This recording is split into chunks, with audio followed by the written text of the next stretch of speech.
नेपाल र जापान दुई असल मित्र देश हुन्।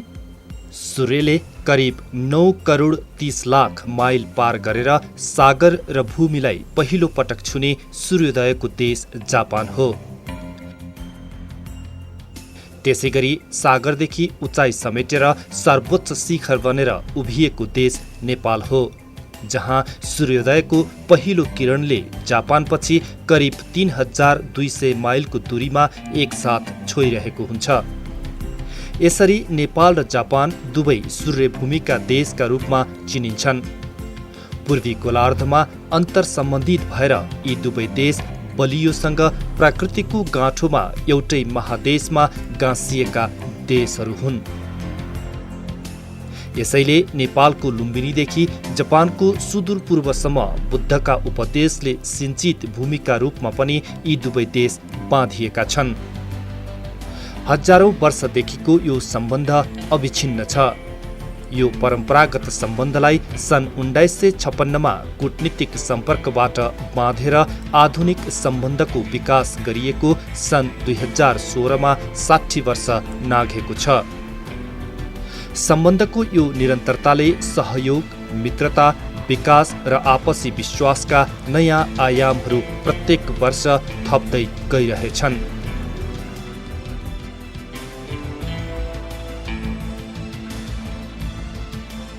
कूटनीतिक सम्पर्कबाट सम्बन्ध विस्तार भएको 60 वर्षका अवसरमा जारी गरिएको यो प्रतीक चिन्हले दुई देश बीचको सम्बन्धलाई अनन्तकालसम्म लालीगुराँस र साकुरा जस्तै सुन्दर अनि माछापुच्छ्रे र फुजी जस्तै अटल बनाउने प्रण पनि गरेको छ।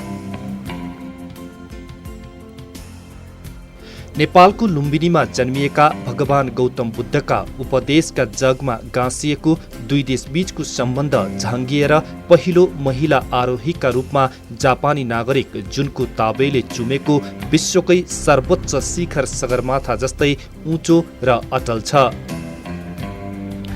जापानको क्योटो स्थित प्यागोडा शैलीको यो 5 तले मन्दिरलाई पनि धेरैले दुई देश बीचको सदियौं पुरानो सम्बन्धको आधार मान्ने गरेका छन्।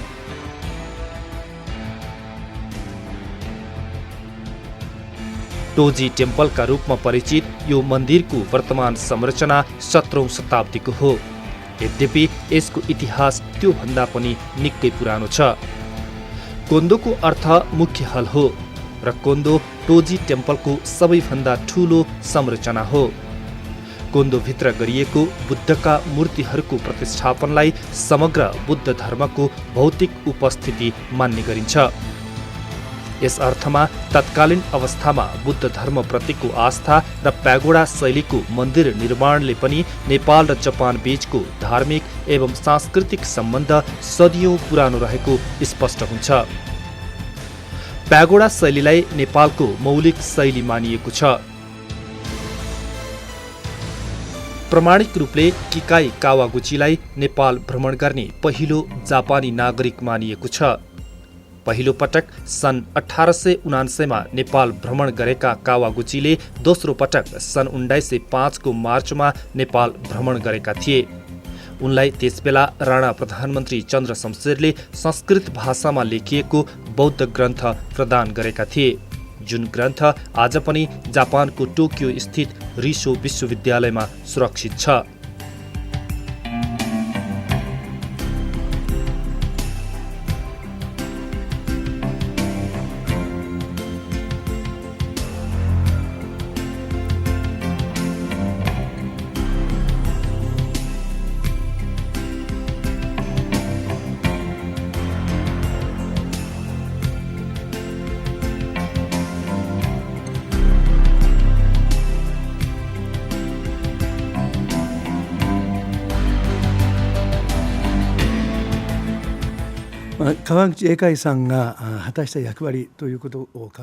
इकाई कावागुचीले यो बुद्ध ग्रन्थ नेपालबाट ल्याएका हुन्। यसका लागि उनीप्रति हामी ऋणी छौँ। यो ग्रन्थका कारण बुद्ध धर्मबारे जान्न हामीलाई धेरै सजिलो भयो। बुद्ध धर्मको प्रचारमा उनले ठूलो योगदान गरेका छन्। गौतम बुद्धको जन्म नेपालको लुम्बिनीमा भएको हो, जुन कुरा त्यहाँ रहेको अशोक स्तम्भले पनि पुष्टि गरेको छ र लुम्बिनी बुद्ध धर्मावलम्बीहरूको पावन भूमि पनि हो। हामी बुद्ध धर्म मान्ने जापानीहरूले प्रत्येक वर्षको अप्रिल 8मा बुद्ध जयन्ती मनाउने गरेका छौँ। हामी नेपालसँगको सम्बन्धलाई थप गतिशील बनाउनका लागि प्रयत्नशील छौँ। यसका लागि हामीले रिसो युनिभर्सिटी नेपाल एक्सचेन्ज प्रोजेक्ट सञ्चालनमा ल्याएका छौँ। यसले मुख्यतया दुई देशका विद्यार्थीहरूको आदान प्रदान र अनुसन्धानमा आधारित शैक्षिक गतिविधिहरूलाई बढावा दिने काम गर्दछ। 17 जुन 1902मा जापान पुगेका 8 जना विद्यार्थी र तिनका 17 जना सहयोगीलाई पहिलो पटक जापान पुग्ने नेपालीहरू मान्ने गरिएको छ। नेपाल र जापान बीचको सम्बन्ध आज साँघुरो घेरामा मात्र सीमित छैन। धार्मिक एवं सांस्कृतिक सम्बन्ध मात्र नभई सम्बन्धका नयाँ नयाँ आयामहरू थपिँदैछन्। सरकारी स्तरबाट मात्र होइन, जनस्तरबाटै स्वतःस्फूर्त रूपमा दुई देश बीचको सम्बन्धलाई अझ बढी प्रगाढ बनाउने प्रयासहरू भइरहेका छन्। परम्परागत मान्यता र विश्वासमा अडिएको दुई देश बीचको सम्बन्ध तब प्रगाढ बन्दै गयो जब सूचना प्रविधिको विकासले फड्को मार्दै गयो। दुवै देशका नागरिकले एक अर्कालाई नजिकबाट बुझ्न सक्ने भए, जहाँ भौगोलिक सीमाको कुनै अर्थ रहेन।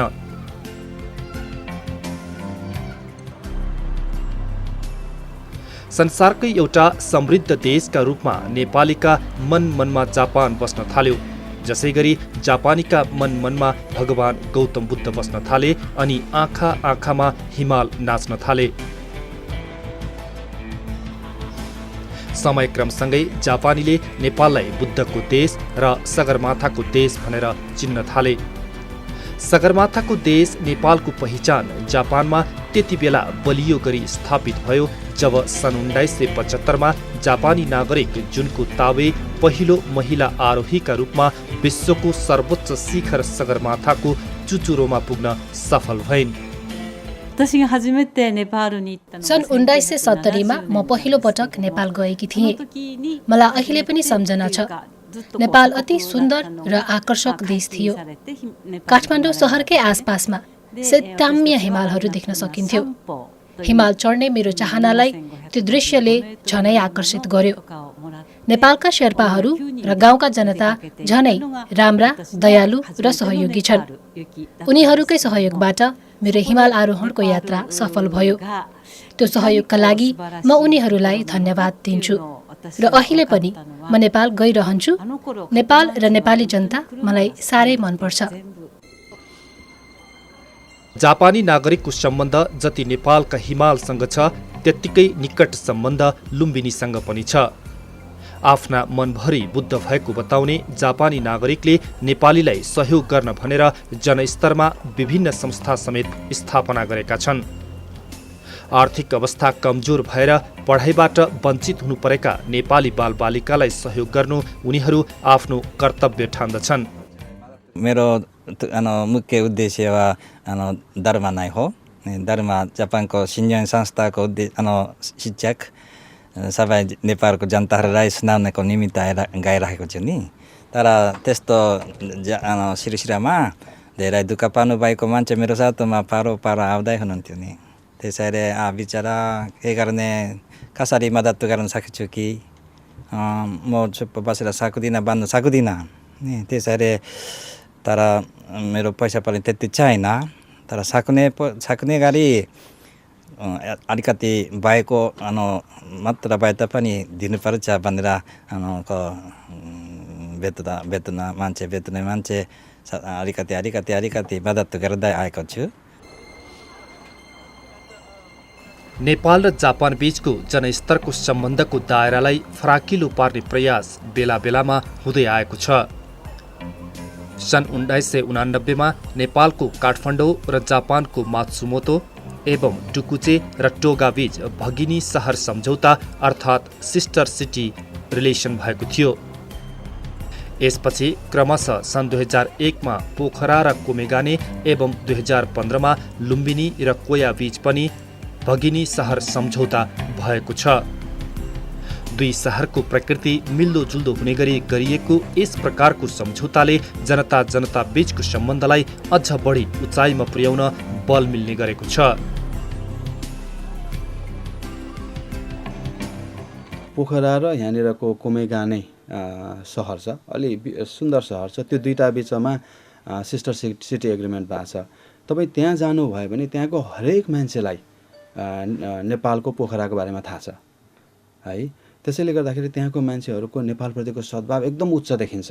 यसै गरी उहाँहरूको एउटा कोया सिटी भन्ने छ, 2015 को सेप्टेम्बरमा कोया सिटी र लुम्बिनी बिचमा एग्रिमेन्ट भएको थियो। त्यो पनि अलिकति कोया सिटी पनि अलि धार्मिक खालको चाहिँ सहर भएकोले अब हामीले त्यहाँनिर लुम्बिनीलाई एकदम प्रचार प्रसार गर्न सक्छौँ। कोया सिटीले पनि यो लुम्बिनी चाहिँ आफ्नै ठाउँ हो, हाम्रै सिटी हो भने जस्तरी त्यो अपनत्व फिल गर्नुहुन्छ। त्यसै गरी जस्तो काठमाडौँ र मात्सुमोतो भन्ने यहाँको सहर बिचमा सिस्टर सिटी एग्रिमेन्ट छ। विभिन्न भिजिटहरू भइरहेको हुन्छ, एक्सचेन्ज प्रोग्रामहरू भइरहेको हुन्छ र त्यहाँ धेरै मान्छेलाई, त्यहाँ अहिले तपाईँ जानुभयो भने धेरै नेपालीहरू पनि छन्, रेस्टुरेन्ट व्यवसायीहरू पनि छन् र नेपालप्रति उच्च सद्भाव देखिन्छ। यसले जनता बीचको सम्बन्धलाई एकदम प्रगाढ गर्ने रहेछ। त्यसैले यस्ता खालका कार्यक्रमहरूलाई अझ अगाडि बढाउन हामी सबै तयार छौँ। आत्मीय सामिप्यताले सम्बन्धलाई प्रगाढ बनाउँछ। जब यी जापानी बालबालिका नेपाली बालबालिकाको समीपमा पुगे र आत्मीयता साटे, तब यी अबोध बालबालिकाको मानसपटलमा नेपाली अबोध अनुहारहरू नाच्न थाले। नेपालमा रहेका साथीहरूलाई न त यिनले देखेका छन्, न त नेपालका साथीले यिनलाई। तर दुवै देशका बालबालिकालाई दुवै देशबारे थाहा छ। कलात्मक ढङ्गले अन्डाको बोक्राबाट बनाएका यी सामग्रीहरू नेपाली साथीले पठाइदिएका हुन्।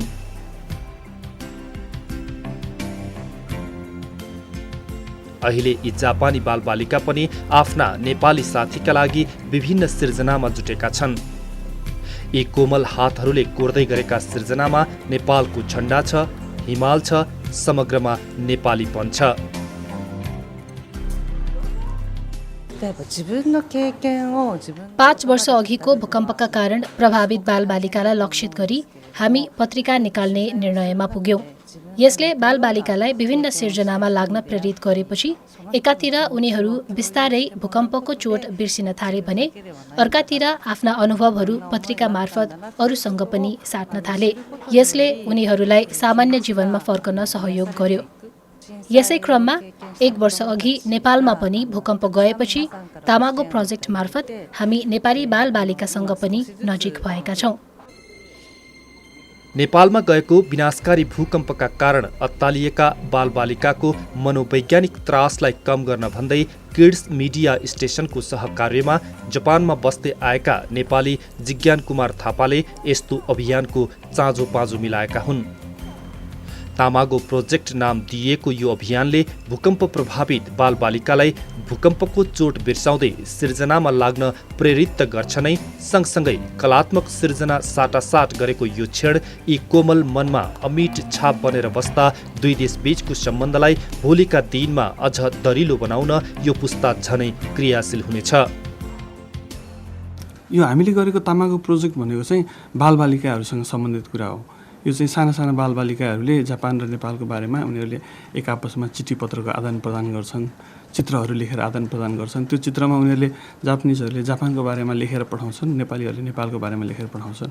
र जापानको केटाकेटीहरूलाई हामीले अहिले नेपालको बारेमा बुझ्न प्रेरित गऱ्यौँ भने त्यो बालबालिकाहरू भोलि कलेज जाँदा जागिर खाएपछि पक्कै एकचोटि त्यो साथी भएको देशमा जाउँ, टुर गर्न जाउँ भन्छन्। हामीले धेरैभन्दा धेरै जापानबाट त्यस्ता खालका टुरिस्टहरूलाई नेपाल लिएर जान सक्छौँ। त्यसको लागि चाहिँ यो तामागो प्रोजेक्ट एउटा कोसे ढुङ्गा हुनसक्छ जस्तो लाग्छ। यी पनि नेपाली साथीलाई उस्तै माया गर्दछन्। प्राथमिक तहका यी बालबालिकाहरूलाई गएको वर्ष नेपाली साथीहरू भूकम्पबाट प्रभावित भएको राम्ररी थाहा छ। त्यसैले उनीहरूले विभिन्न कार्यक्रम गरी नेपाली साथीलाई हौसला प्रदान गर्दै आएका छन्। आज उनीहरूका अन्तस्करणले कुनै न कुनै रूपमा नेपाललाई चिनेको छ। कसैले हिमाल भनेर त कसैले बुद्ध, कसैले त झण्डाबाटै नेपाल चिन्दो रहेछ। 地震が勝った時とてもびっくりして机に潜りました。この T シャツとかなど売ってその売り上げのお金でネパールの学校に支援をするっていう。ネパールの人たちはなんかダンスとかを見せてくれて、で料理とかを食べてる時に、はい、ダンスを見せてくれて、日本では、地震が起きてもダンスではなく復興ソングとかだと、ネパールだけはなんかちょっと失格じゃない形なので、そこら辺はちょっと面白いなって思ってます。सन प्रोजेक्टの方が सन प्रोजेक्ट अन्तर्गत विद्यार्थीहरूले टी सर्टमा सूर्यको चित्र बनाउने गर्छन् र ती टी सर्ट बिक्री गरी प्राप्त रकम नेपाली विद्यार्थीका लागि विद्यालय निर्माणमा खर्च गर्ने गरिएको छ। जसरी हामी 5 वर्ष अघि भूकम्पबाट प्रभावित भएका थियौँ, त्यसै गरी गत वर्ष भूकम्पबाट प्रभावित भएका नेपाली बालबालिकालाई लक्षित गरी यो कार्यक्रम सञ्चालन गरिएको हो।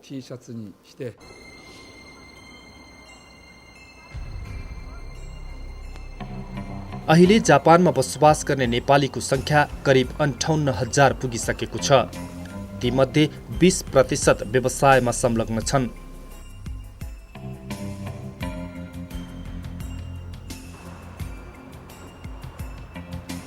यस्तै करिब 1100 जापानी नेपालमा बसोबास गर्दै आएका छन्। वर्षेनी झण्डै 30,000 जापानी पर्यटक नेपाल आउने गरेका छन्। 45 वटा जापानी कम्पनी नेपालमा सञ्चालित छन्। समग्रमा भन्नुपर्दा नेपालीको स्थिति धेरै राम्रो छ। मैले आफूले पाएकोमा छ समस्याहरू त जहाँ पनि समस्याहरू छँदैछन्, किन विदेशमा आइसकेपछि त्यति सजिलो पनि छैन हैन। तर त्यसका समस्याका बावजुद पनि नेपालीको स्थिति भनेको अरू कन्ट्रीको तुलनामा मैले धेरै राम्रो देखेको छु। नेपाली चाहिँ राम्रोसँग एउटा चाहिँ अनेस्टली काम गर्नुहुन्छ नि त, त्यो हिसाबले जहाँ नेपालीलाई मन पराउनुहुन्छ र हाम्रो कल्चर पनि धेरै कुराहरू मिल्छ। नेपाल र जापानको कल्चर पनि धेरै मिल्ने भएको हिसाबले नेपाल र जापान बीचको जनस्तरको सम्बन्ध जति बलियो छ, सरकार स्तरको सम्बन्ध पनि त्यत्तिकै कसिलो छ। कूटनीतिक सम्बन्ध स्थापना भएको 60 वर्षको यात्रामा दुवै देश मैत्रीपूर्ण सम्बन्ध कायम राख्न सफल भएका छन्। बेला बेलामा हुने उच्च स्तरीय भ्रमणले पनि मैत्रीपूर्ण सम्बन्ध कायम राख्नमा थप बल मिल्ने गरेको छ। सन् 1998 को नोभेम्बरमा जननिर्वाचित प्रधानमन्त्रीका रूपमा तत्कालीन प्रधानमन्त्री गिरिजाप्रसाद कोइरालाले पहिलो पटक जापानको औपचारिक भ्रमण गर्नुभएको थियो। त्यसपछि सन् 2000 को अगस्टमा जापानका प्रधानमन्त्री एसिरो मोरीले नेपालको पहिलो औपचारिक भ्रमण गर्नुभयो। जापान नेपाललाई सहयोग गर्ने प्रमुख दात्री राष्ट्र पनि हो। ग्रामीण क्षेत्रमा गरिबी निवारण, शान्ति निर्माण एवं प्रजातन्त्रको सुदृढीकरण एवं सन्तुलित र दिगो आर्थिक वृद्धिका लागि संस्थागत र सामाजिक पूर्वाधार निर्माणलाई जापानले नेपालको विकासमा सहयोग गर्ने प्रमुख आधार मान्दै आएको छ। Traditionally, our relation is limited to bilateral relations, some bilateral aid and bilateral human exchange and so forth. But in the recent era of globalization, Japan and Nepal should not just look at each other, but if Nepal is to prosper, Nepal needs to export your products to neighboring countries, including India, Bangladesh, and even to the ASEAN countries. So I really hope that our cooperation will, discuss and plan what kind of those regional cooperation can be done between the two countries. जापानको अन्तर्राष्ट्रिय सहयोग निकाय जाइकासँग नेपालमा काम गरेको 45 वर्षभन्दा बढीको अनुभव छ। जाइकाले नेपाललाई विशेष गरी 3 क्षेत्रमा सहयोग गरिरहेको छ। भौतिक पूर्वाधार निर्माण, प्राविधिक सहयोग र मानव संसाधनको विकास जाइका सहयोगका प्रमुख क्षेत्रहरू हुन्। जाइकाको आर्थिक सहयोगमा सम्पन्न धुलीखेल बर्दिवास एवं काठमाडौँ भक्तपुर सडक नमुना आयोजनाहरू हुन्, जुन जाइकाको अनुदान रकममा बनेका हुन्।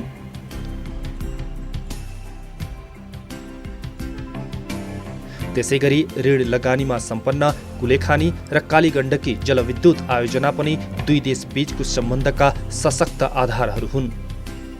यस्तै जाइकाले प्राथमिक तहका करिब 9500 कक्षा कोठाहरू निर्माण गर्नुका साथै शहरी तथा अर्धशहरी क्षेत्रहरूमा खानेपानी आयोजना सञ्चालनका लागि अनुदान रकम प्रदान गरेको छ।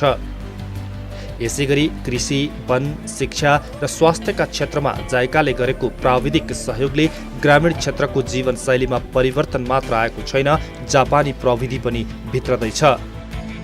यस्तै शिक्षा, विपद न्यूनीकरण, स्थानीय शासन लगायतका क्षेत्रमा काम गर्ने सरकारी अधिकारीहरूको दक्षता अभिवृद्धि गर्न पनि जायकाले महत्त्वपूर्ण भूमिका खेल्दै आएको छ।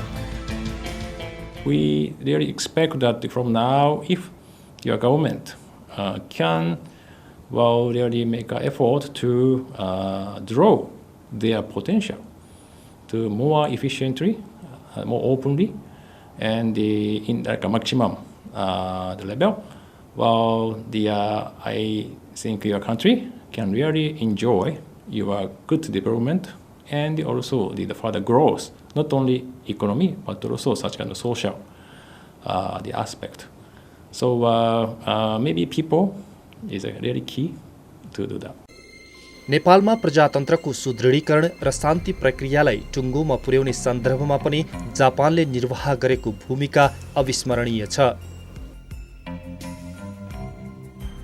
सन् 2007 देखि 2011 को बीचमा नेपालमा संयुक्त राष्ट्र संघको शान्ति स्थापना मिशनका बेला जापान सेल्फ डिफेन्स फोर्सका 24 जना सदस्य नेपाल खटिएका थिए। यस्तै नेपालको चुनावी प्रक्रियामा पनि जापानले सहयोग गर्दै आएको छ। Basically, this the support or our assistance went or has been going rather smoothly. But from time to time, because of the political turmoil, the project sometimes delayed or stopped. If I could change the topic a little bit, because in my past career, I worked in many Asian countries.